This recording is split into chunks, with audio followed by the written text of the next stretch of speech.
അധികം സമയം ഇല്ല എന്നറിയാം. നമ്മുടെ സമയം എന്താണ് ഇന്ത്യൻ റെയിൽവേ പോലെ നമ്മള് സമയം ലേറ്റായിട്ട് ഓടുകയാണ്. എന്നാലും പ്രത്യേകിച്ച് പാസ്കോസിന് 10 വർഷം മുമ്പ് പാസ്കോസിന്റെ ഉദ്ഘാടകനായിട്ട് കുവൈറ്റിലേക്ക് എത്തിയ അദ്ദേഹമാണ്. ഇന്ന് വീണ്ടും പാസ്കോസിന്റെ നമ്മുടെ ഒരു ഈ വർഷം പ്രത്യേകമായിട്ട് ഞങ്ങളെ സംബന്ധിച്ച് പറഞ്ഞാൽ സെന്റ് തോമസ് കോളേജ് 75 വർഷം പൂർത്തിയായി.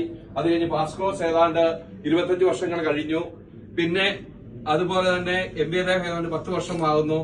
അതുപോലെ ഏതാണ്ട് എനിക്ക് തോന്നുന്നത് 40 വർഷത്തോളമായി നമ്മുടെ ഫൗണ്ടർ പ്രസിഡന്റ് മോഹൻ സാറ് കുവൈറ്റില് അല്ലേ 40 കൂടുതലായി. അപ്പൊ അങ്ങനെയുള്ള വളരെയേറെ ജൂബിലികളുടെ ഒരു കാലഘട്ടമാണ്. ബഹുമാനപ്പെട്ട MBA അദ്ദേഹത്തെ നമുക്ക്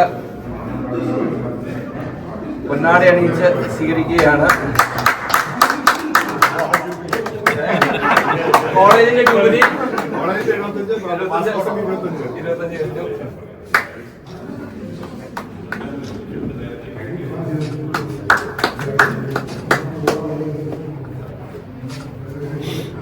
അതുപോലെ ഞങ്ങളുടെ ഫൗണ്ടർ പ്രസിഡന്റ് തീർച്ചയായും ഞങ്ങൾക്ക് ഒരിക്കലും മറക്കാനാവത്തില്ല. കാരണം ഇന്ന് ഇതുപോലെ ഒരു സംഘടന എനിക്ക് തോന്നുന്നത് പല സംഘടനകളും ചുരുങ്ങി. പ്രത്യേകിച്ച് അലുമിനി അസോസിയേഷൻ ഇന്നും ചെറുപ്പമായിട്ട് നിൽക്കുന്ന എല്ലാ പ്രാവശ്യങ്ങളെ വിളിച്ച് പറയും, ടോമിയെ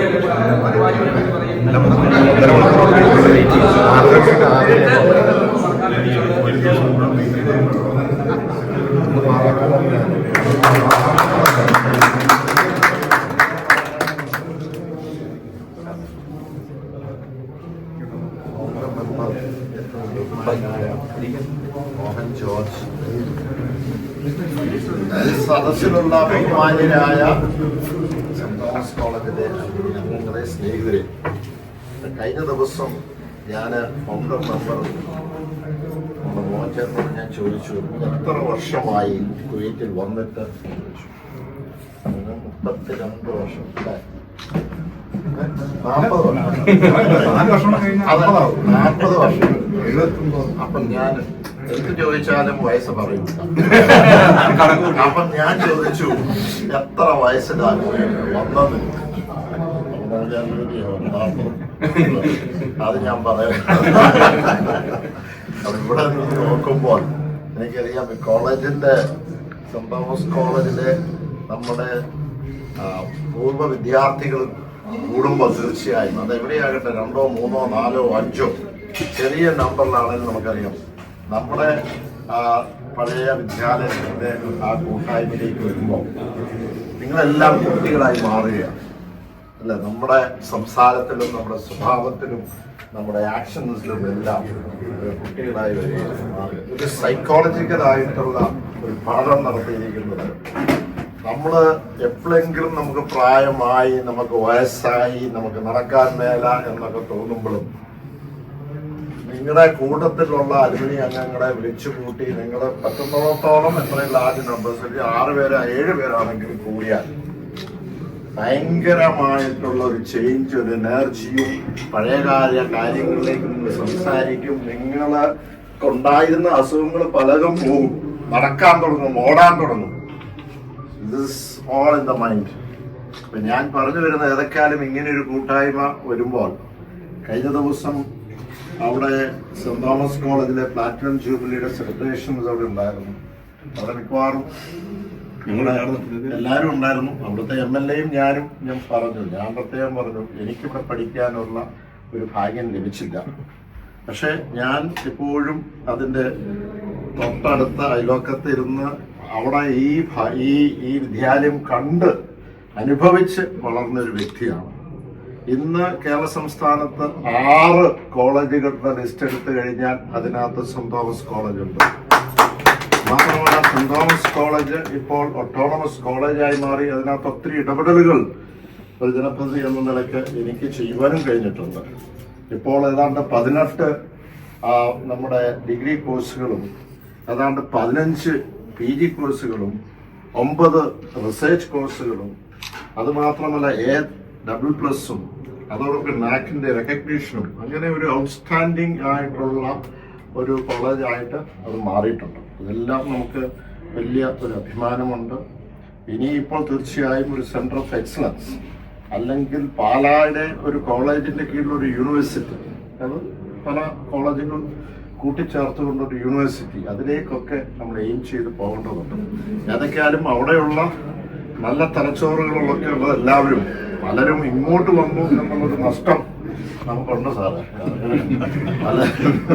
പലരും അവിടെ വേണ്ടപ്പെട്ടവരാണ്, ഇവിടെയും വേണ്ടപ്പെട്ടവരാണ്. പക്ഷെ നമുക്ക് തീർച്ചയായും ഇവിടെ നിൽക്കുമ്പോഴും ഞാൻ പറയാറുണ്ട്, നമ്മുടെ വിദ്യാലയത്തെയും നമ്മുടെ നാടിനെയും ഒക്കെ ഓർത്താണ് എപ്പോഴും എല്ലാവരും ഇവിടെ കാണുന്നത്. ഞാൻ എപ്പോഴും പറയാറുള്ളത് പോലെ ഇവിടെയുള്ള കുവൈറ്റിലുള്ള പ്രവാസി മലയാളികൾ അല്ലെങ്കിൽ ഗൾഫിലുള്ളവർക്ക് അവർക്കൊക്കെ ഒരു ജീവിതത്തിൽ 2 ജന്മമാണ്, അല്ലെങ്കിൽ ഒരു ജന്മത്തിൽ 2 ജീവിതമാണ്. ഇവിടുത്തെ ജീവിതവും അതേ സമയത്ത് നമ്മുടെ ഓർമ്മയും നമ്മുടെ ചിന്തയും നമ്മുടെ എല്ലാം നമ്മുടെ നാട് തന്നെയാണ്. അപ്പോൾ തീർച്ചയായും ആ ഒരു കൂട്ടായ്മ നമ്മുടെ നാടിനും നമുക്കും എല്ലാം നല്ലൊരു കാര്യമാണ്. ഒരിക്കൽ കൂടി കഴിഞ്ഞ പ്രാവശ്യം ഞാനിവിടെ വന്നിരുന്നു 10 വർഷക്കാലം മുമ്പ്. നല്ല വിപുലമായ ഒരു യോഗവും പരിപാടിയുമായിരുന്നു. ഏതായാലും ഇതിൻ്റെ ഇടയ്ക്ക് ഒന്നുകൂടെ കൂടാനും എല്ലാവരെയും കാണാനുള്ള സന്തോഷം അറിയിക്കട്ടെ. എല്ലാവർക്കും നന്ദി, നമസ്കാരം.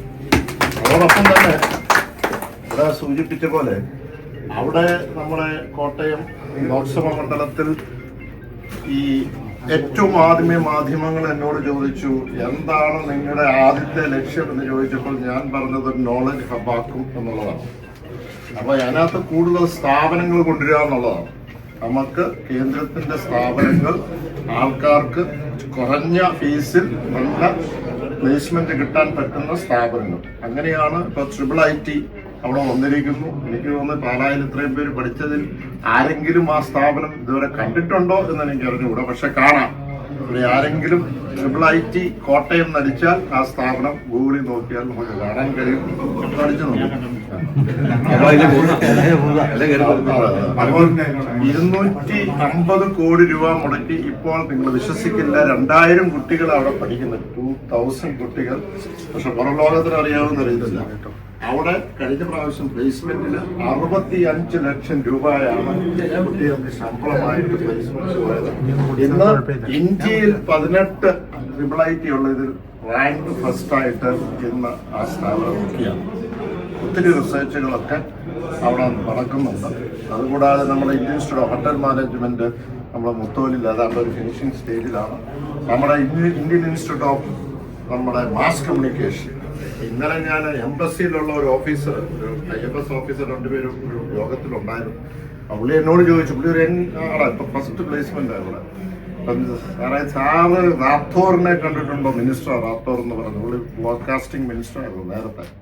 പുള്ളി ഒരു രാജകുടുംബത്തില് പണ്ട് ഒളിമ്പിക്സില് മറ്റേ ഷൂട്ടിങ്ങില് രാജ്. അപ്പോൾ അതിനകത്ത് സണ്ണിസാറായിരുന്നു നമ്മുടെ ഒഴൂരും. അപ്പോൾ പറഞ്ഞു, ഞാൻ എവിടെയോ വെച്ച് കണ്ടിട്ടുണ്ട്, ആ മിനിസ്റ്ററിന്റെ കൂടെ ഞാൻ പുള്ളിയെ സഹായിക്കാൻ എപ്പോഴും ഉണ്ടായിരുന്നു, നിങ്ങൾ എപ്പോഴും കയറി ഇറങ്ങുന്നത് ഞാൻ കണ്ടിട്ടുണ്ട് എന്ന് പറഞ്ഞു. അപ്പോൾ ആ മാസ് കമ്മ്യൂണിക്കേഷൻ നിങ്ങൾക്ക് കിട്ടി എന്ന് പറഞ്ഞപ്പോൾ വലിയ ദൂരം കിട്ടിയോ? സൗത്ത് ഇന്ത്യയിലെ ആദ്യത്തെ സെന്റർ ഓഫ് എക്സലൻസ് ആണ്, ഏറ്റവും കൂടുതൽ പ്ലേസ്മെന്റ് ഉള്ളതാണ്.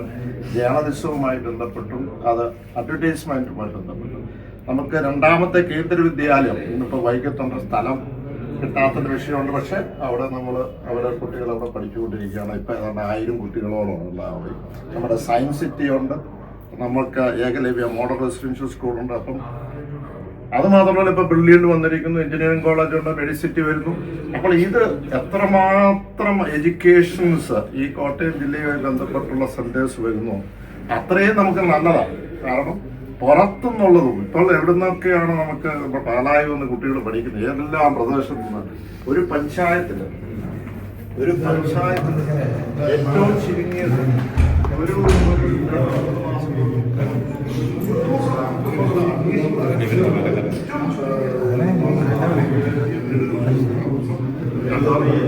എഡ്യൂക്കേഷനുമായി ബന്ധപ്പെട്ട് അവിടുത്തെ ഫെസിലിറ്റീസുമായി ബന്ധപ്പെട്ടാണ് വരുന്നത്. തീർച്ചയായും അതിനെല്ലാം തുടക്കം കുറിച്ചിരിക്കുന്നത് ഞാൻ ഈ പാലാ സെന്റ് തോമസിന്റെ തുടക്കമാണ്. 75 വർഷക്കാലമായി. തീർച്ചയായും അവിടുന്ന് പുറത്തേക്ക് പോയ ക്ലീൻ സ്റ്റുഡൻസ് ആയ നിങ്ങൾ ഓരോരുത്തരും വെറുതെ ഒരു സ്ഥാപനം ഉണ്ടായാൽ പോലുണ്ടോ, ആ സ്ഥാപനത്തിൽ നിന്ന് പുറത്തേക്ക് അവരുടെ പ്രൊഡ്യൂസ് ചെയ്ത അവിടുത്തെ ആ കുട്ടികൾ ഇന്ന് ലോകരാഷ്ട്രങ്ങളിലെല്ലാം ഉണ്ട്. ഉള്ള നിങ്ങളിൽ ഓരോരുത്തരും അങ്ങനെയുള്ളവരാണ്. എല്ലാവരും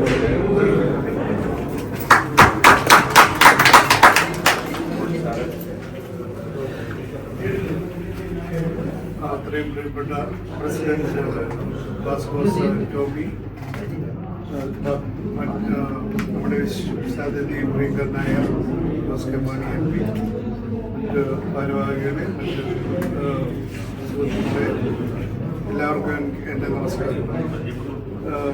എം പി സൂചിപ്പിച്ച പോലെ അദ്ദേഹത്തിൻ്റെ ഒരു 10 വർഷം കഴിഞ്ഞ് പിന്നെ ഒരു പ്രോഗ്രാമിന് വരാൻ പറ്റി വളരെയധികം സന്തോഷമുണ്ട്. അതിന് കൂടുതൽ അഭിമാനമുണ്ട്. എൻ്റെ ക്ലാസ്മേറ്റാണ് ആൻഡോ ആൻ്റണി. പക്ഷേ ആൻഡോയെക്കായാലും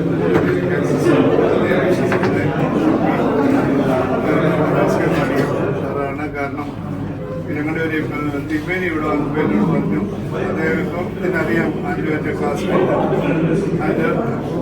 ആൻഡോയോട് പറയണം ജോസ് കെ മാണി കോട്ടയത്ത് ചെയ്യുന്ന വന്ന് കണ്ടുപിടിക്കും. അതുപോലെ അത്രയ്ക്ക് നല്ലപോലെ കോട്ടയത്തെ പറഞ്ഞാണ്. നമുക്ക് അദ്ദേഹം നടത്തുന്ന എല്ലാ പ്രവൃത്തികളും ശ്ലാഘനീയമാണ്. അത് നമുക്ക് ഈ അവസരത്തിൽ നമുക്ക് ഇവിടെ വളരെ സന്തോഷമുണ്ട്. നമ്മുടെ ബാക്കിയുള്ള മീറ്റിങ്ങുകളുള്ളവരുടെ കൂടുതൽ പറയുന്നതിൽ എല്ലാ ആശംസകളും.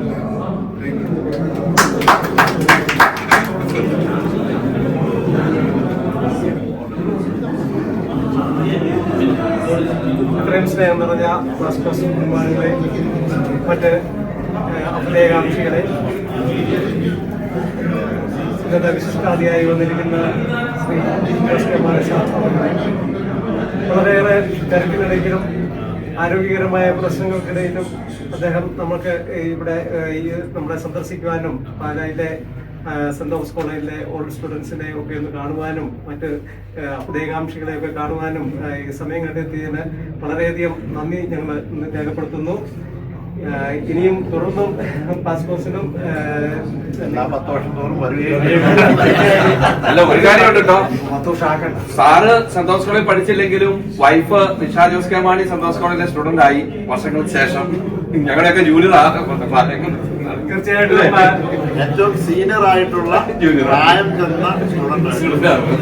തീർച്ചയായിട്ടും അദ്ദേഹത്തിന് വീണ്ടും കോളേജ് സന്ദർശിക്കാനായിട്ട് താമസത്തിന് ഇടയാകട്ടെ എന്നും ഞങ്ങൾ ആശംസിക്കുന്നു.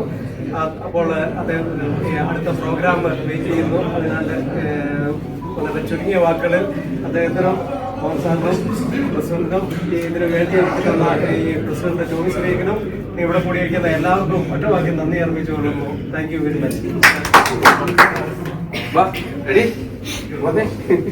ചായ